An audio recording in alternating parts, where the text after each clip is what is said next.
Welcome back to another technical deep dive here in the debug zone. Today we're tackling a big question and breaking it down with insights from other users. Hopefully this clears up some misconceptions and helps you get the answer you need.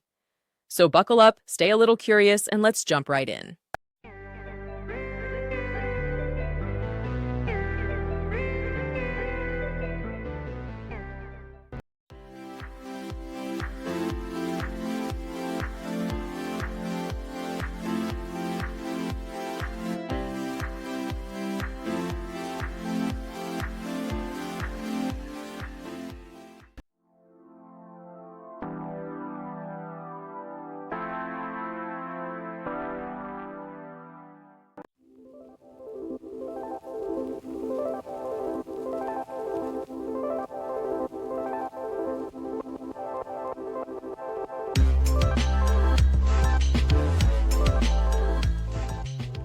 And that's a wrap.